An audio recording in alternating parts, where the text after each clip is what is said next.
Es de tal tamaño el asunto que a la comunidad de La Mora, en el municipio de Bavispe, en Sonora, donde ocurrió el ataque, llegó el canciller Marcelo Ebrard, estuvo ahí por la tarde, hizo una inspección, pero fundamentalmente llegó para mostrar a Estados Unidos que para el gobierno mexicano la matanza de la familia Levarón es un asunto de Estado.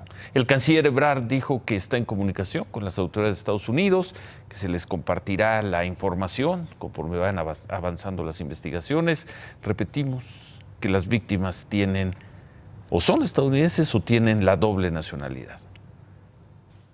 Y mañana en México pues estaremos en comunicación con las autoridades norteamericanas. En síntesis, el gobierno de México, con plena convicción, está manifestando no solo su rechazo, su condena a una atrocidad de esta naturaleza, inadmisible. Inadmisible, dice Ebrard, quien también expresó que será la Fiscalía General de la República la que determine la eventual participación del FBI en las investigaciones de esta masacre, el FBI. Por la mañana el presidente Trump condenó los hechos y tuiteó: si México necesita o quiere nuestra ayuda para acabar con estos monstruos, Estados Unidos está listo y deseoso de participar. Los cárteles se han vuelto tan grandes y poderosos que se necesita un ejército para derrotar a otro ejército.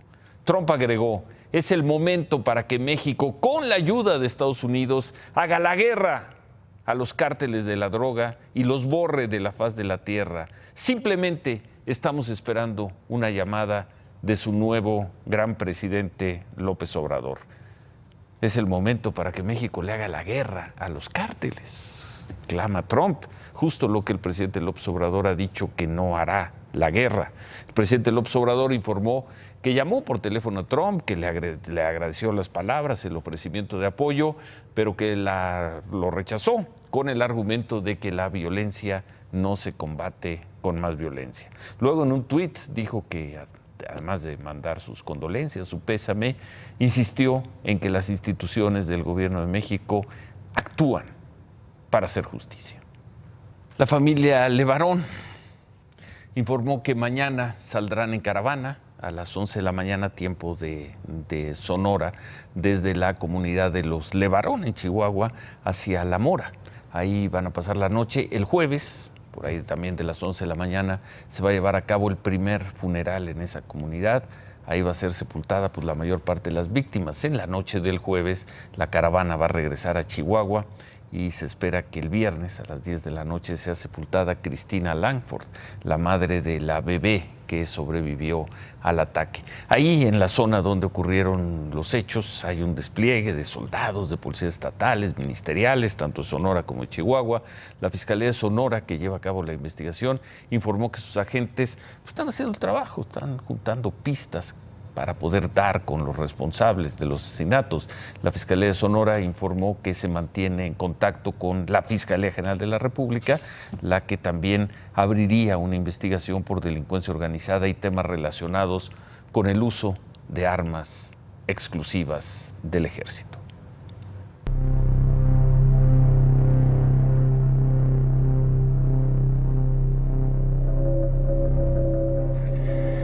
This is for the record.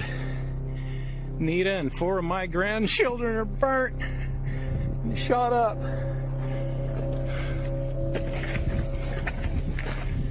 Right on the road out of La Mora. El ataque a las 3 camionetas de la familia Levarón ocurrió en 3 puntos distintos a lo largo de casi 22 kilómetros con dirección hacia Chihuahua, en el municipio de Bavispe, Sonora, pasando la comunidad de San Miguelito. A temprana hora las 3 camionetas salieron juntas de la comunidad de Las Moras. Viajaban 17 personas, 3 amas de casa con sus 14 hijos. Iban a pasar por Chihuahua para luego subir a Estados Unidos. Se le poncha la camioneta a Ronira con sus 4 niños, se regresa al poblado de La Mora para cambiar de camioneta y las otras 2 camionetas se arrancan 5 minutos, 10 minutos adelante de ella. Por eso la camioneta de Ronira fue la primera encontrada, balaceada e incinerada con los niños adentro y con ella todavía en el volante. De acuerdo con la Fiscalía de Sonora, la camioneta incinerada de Ronita fue localizada a 2 kilómetros de la comunidad de San Miguelito. Las otras 2 camionetas en las que viajaban Donna y Cristina con sus hijos fueron atacadas 18 kilómetros adelante. Las camionetas, 3 camionetas en total, donde iban los Levarón. El corresponsal de Imagen Noticias en Chihuahua, Salvador Gómez, subió hasta la zona y bueno, vio estas camionetas baleadas. Justo aquí en este lugar, en donde se dividen los estados de Sonora y Chihuahua, fueron encontradas 2 Suburban en donde viajaban las otras 2 mujeres con los niños huyendo de los pistoleros. En este lugar están las camionetas varadas con impactos de bala, sangre, rastros de que las personas sobrevivientes escaparon de este punto. Se encontró ropa de niños, rastros de sangre, en donde hasta este momento la autoridad no ha llegado a este lugar. Claramente se distingue por la forma en que fueron atacados, que fueron emboscadas. La primera claramente emboscada, la segunda quedó claro por las versiones de los niños de que la madre intentó gritar, bajarse, abrió la puerta del vehículo. La madre trató de gritar para que se detuvieran los balazos, no lo logró, siguieron acribillando a las personas. De acuerdo con la Fiscalía de Sonora, en una de estas camionetas, ubicada a 18 kilómetros de distancia de la incinerada, encontraron los cuerpos de Donna con sus 2 hijos. Y la tercera camioneta fue localizada a 2 kilómetros de la línea divisoria con Chihuahua, y a 15 metros de distancia encontraron el cuerpo de Cristina. Yo encontré a Cristina, estaba fuera de su automóvil de boca abajo, asesinada, y encontré a su bebé de pecho que estaba viva. En el ataque murieron Ronita con sus 4 hijos de 12, 10 años y 8 meses de edad, Donna y sus 2 hijos de 11 y 2 años, y Cristina, quien logró poner a salvo a su bebé. El resto de los niños sobrevivieron al ataque porque los sicarios detuvieron el fuego y se fueron. Y Devin, en un acto de heroísmo, escondió a sus hermanos y caminó 6 horas hasta su comunidad para pedir ayuda. Así se enteraron los Levarón de la tragedia. They killed Donna, the 2 boys, and then told the other kids to hide. And Devin was able to get away with the 6 other children of his mother's, hide them in the bushes. He covered them up with branches and came walking to Lamora for help.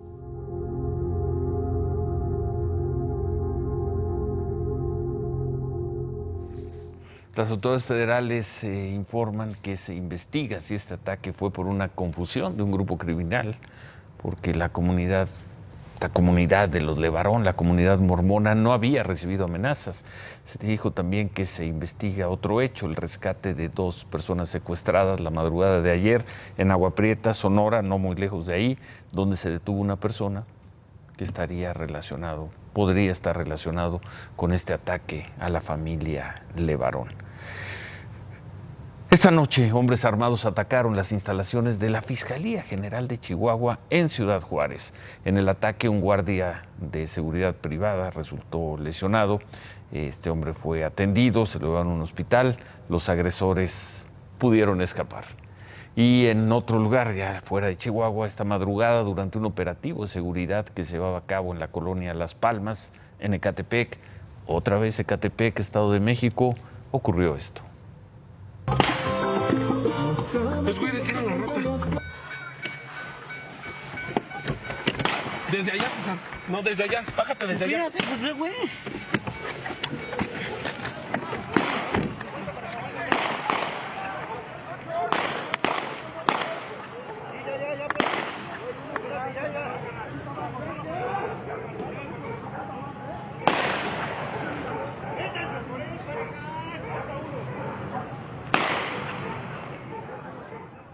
El enfrentamiento se dio por ahí de las 5:30 de la mañana. El operativo estaba encabezado, según se dijo, por el presidente municipal de Ecatepec, por Fernando Vilchis. De acuerdo con las autoridades, los delincuentes acababan de asaltar un microbús y cuando vieron a los policías los atacaron, dispararon para evitar que los detuvieran. Al final Los 3 supuestos asaltantes fueron detenidos, uno de ellos resultó herido. Y bueno, un policía municipal también resultó herido en el enfrentamiento, fue llevado a un hospital, se le reporta estable. Vecinos aseguran que este tipo de operativos deben ser permanentes, porque en esa zona de Ecatepec asaltan todos los días, a todas horas, en el transporte público.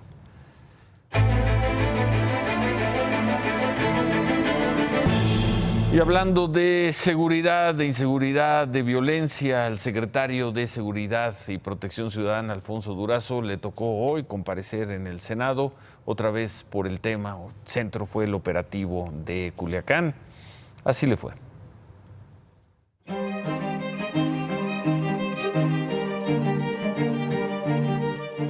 Cinco días después de su jaloneada comparecencia con diputados, el secretario de Seguridad acudió con los senadores para confirmar, una vez más, el tamaño de las incógnitas que siguen rondando el caso Culiacán.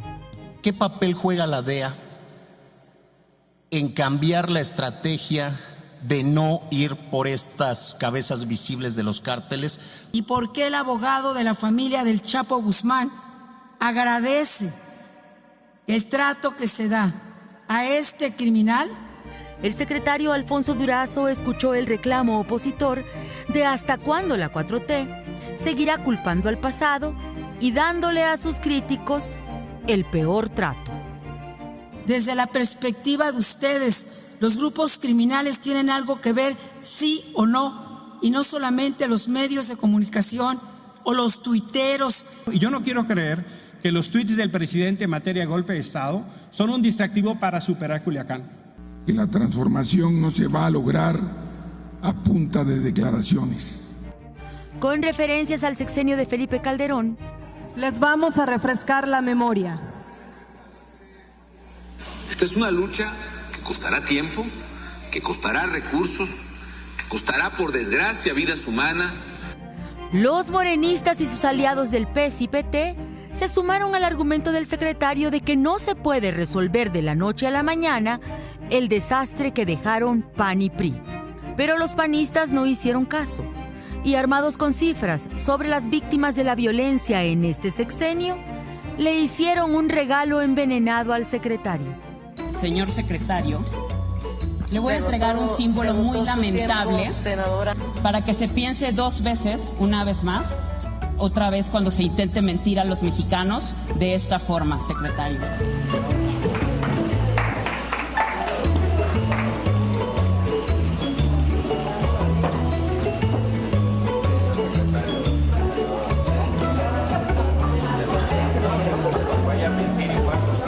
Me gustó Pinocho para mi nieto.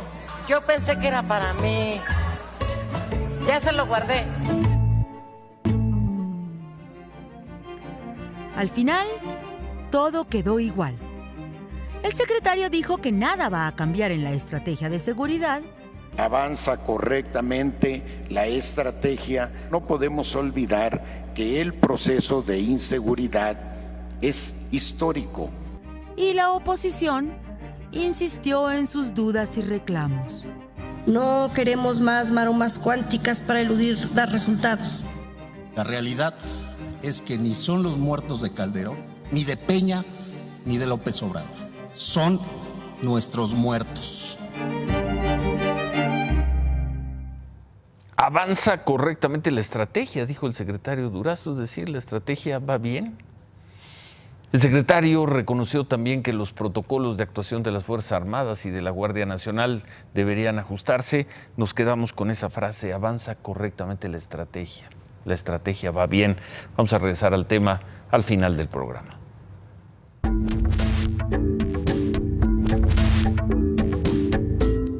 Hace una semana informamos que Karime Macías, esposa del exgobernador de Veracruz, Javier Duarte, se presentó de manera voluntaria a una corte en Londres, en Inglaterra, para responder a una petición de extradición de México. Esto por una acusación de supuesto peculado que le hizo el ex fiscal de Veracruz, Jorge Winkler. En esa acusación, según esto, Karime Macías habría ordenado al titular del DIF de Veracruz que pagara algunas cuentas a diversas empresas, pero Karime Macías nunca fue funcionaria pública. Luego se dijo que estas declaraciones de quien lo acusaba fueron obtenidas bajo tortura. Desde hace una semana, la señora Karime Macías quedó detenida bajo custodia de las autoridades británicas, a pesar de que podía salir con una fianza. Hoy hubo una audiencia de su caso en el Tribunal de Westminster en Londres. Ahí la señora Karime y sus abogados depositaron la fianza de 150,000 libras esterlinas que el juez le había impuesto. El juez aceptó esta fianza y con esto Karime Macías pudo recuperar su libertad, se defenderá en libertad, tratará de evitar la extradición en libertad, tuvo que entregar su pasaporte y pues bueno, así va a enfrentar el proceso de extradición. La cantidad en pesos es poco más de 3,5 millones. ¿De dónde sacó el dinero?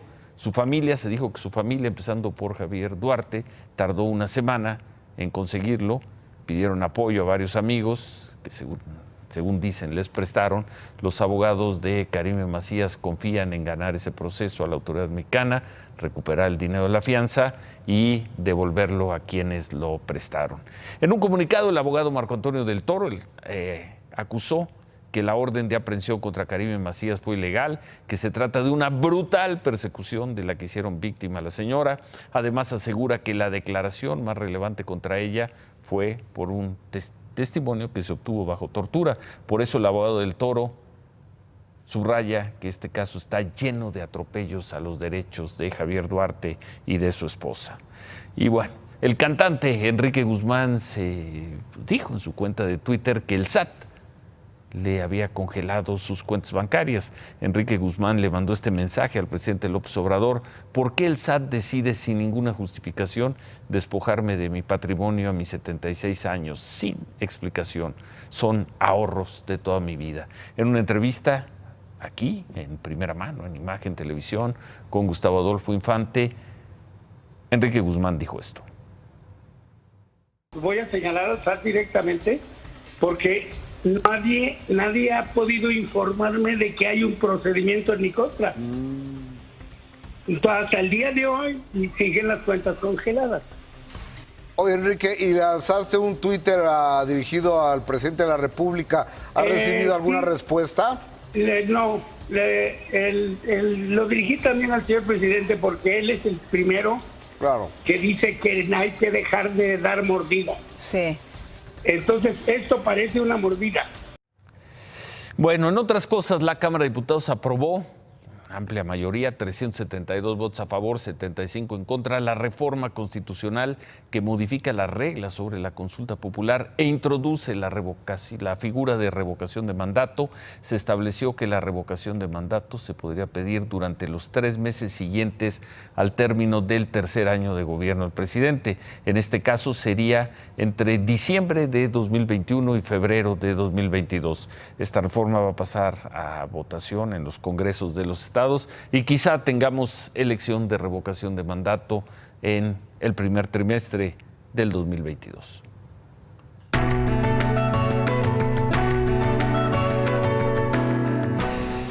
Bueno, y en la serie de las obras malditas, estas obras llenas de irregularidades, hoy vamos con la torre de 35 pisos que se pretende construir en Paseo de los Laureles 278 en Bosques de las Lomas, en una zona en la que la altura máxima permitida es de 3 pisos. La obra está suspendida desde septiembre, pero las organizaciones vecinales no solo quieren echarla abajo, han ido más lejos, van por esta construcción ilegal y por todas las de la ciudad y por todos aquellos que consintieron lo que dicen y lo que parece ser una ilegalidad.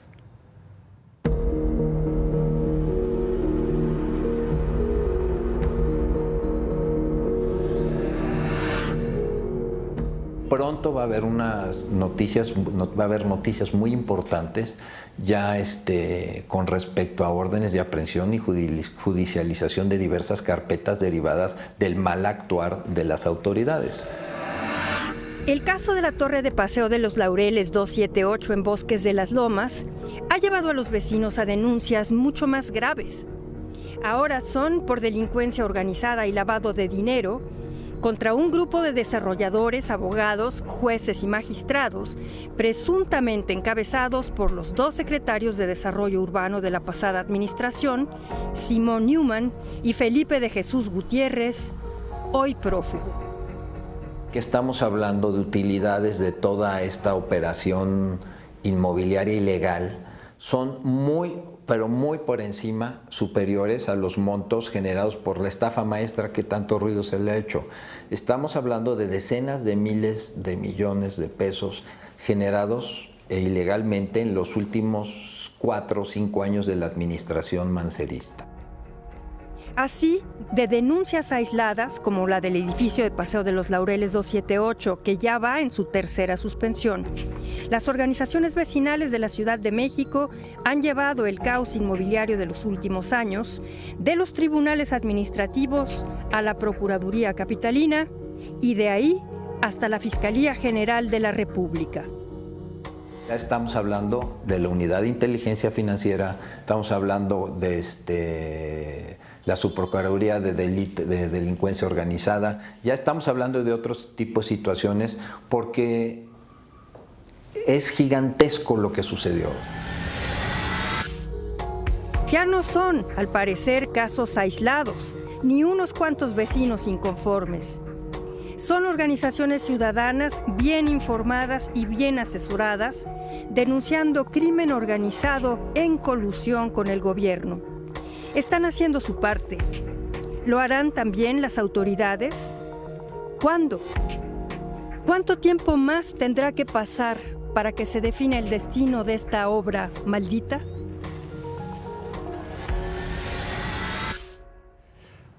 Bueno, mañana tendremos la 3ª entrega de esta serie de las obras malditas, con la que quizás sea la más maldita de todas, la obra del tren México-Toluca.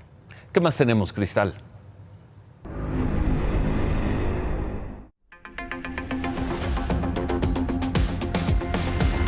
Fue detenido uno de los 5 presuntos ladrones o secuestradores que operan en Lindavista, en la Ciudad de México. Se trata de Axel, de 23 años. La Procuraduría Local informó que el delincuente fue plenamente reconocido y tiene antecedentes penales. Estuvo preso en 2015 y cuenta con 3 carpetas de investigación por portación de arma de fuego, robo a negocio con violencia y delitos contra la salud.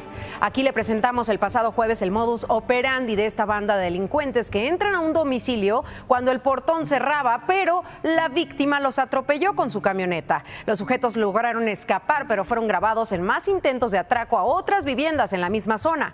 Hoy circuló un nuevo video donde se aprecian claramente sus rostros. Además, se observa que la camioneta que utilizan es la misma. Una mujer va al volante y es quien toca el timbre para después bajar a sus cómplices a abrir el portón. La misma operación en los distintos hechos.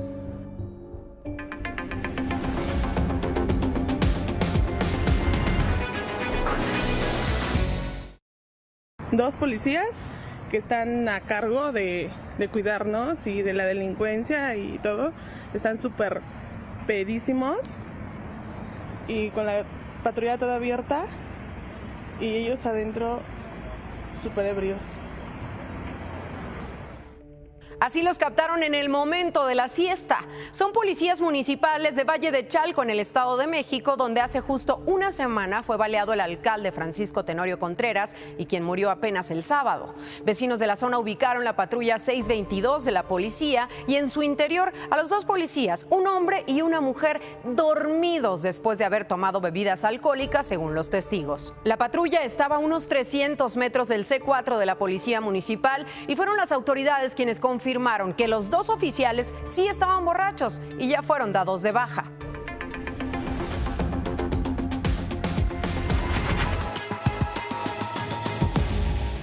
Hoy, diputados locales tuvieron una sesión especial en la que develaron en el Salón de Plenos de la Legislatura del Estado de México el nombre del político Heberto Castillo. Pero en el momento en el que los diputados y el presidente de la Junta de Coordinación Política, Maurilio Hernández, corrieron la cortina, se dieron cuenta de un error.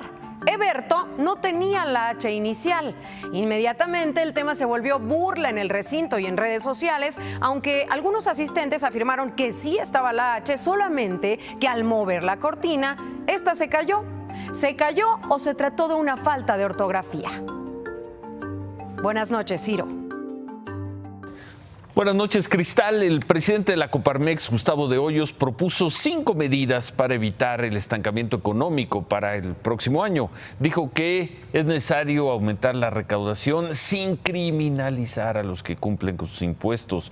Propuso hacer un uso eficiente del gasto público, incrementar la capacidad productiva de los estados, aumentar la promoción turística y fortalecer las instituciones de combate a la inseguridad y la corrupción. Hoy el Fondo Monetario Internacional entregó la primera evaluación de la economía mexicana en tiempos de Andrés Manuel López Obrador. Y le va sorprendentemente bien. El Fondo Monetario Internacional todos los años hace un análisis de los países y de sus economías. ¿En qué le va bien? A la economía en tiempos de López Obrador. Sí, pero ¿a qué le va bien? ¿En qué le va bien? Empezamos con que le ponen palomitas, ¿no? Es como esas revisiones. Le ponen palomitas a lo fiscal, a lo fiscal. Dice que la política fiscal es correcta, aunque hay que aumentar la recaudación. México recauda el 13% del Producto Interno Bruto, que tiene que recaudar más en no petrolero. Le gusta la disminución de la deuda como porcentaje del PIB. ¿Qué otra? Le gusta el superávit primario, que se mantiene un superávit primario. Le gusta que han sido resistentes las políticas, que han sido ortodoxas, incluso a la palabra ortodoxas, las políticas fiscales de la economía mexicana.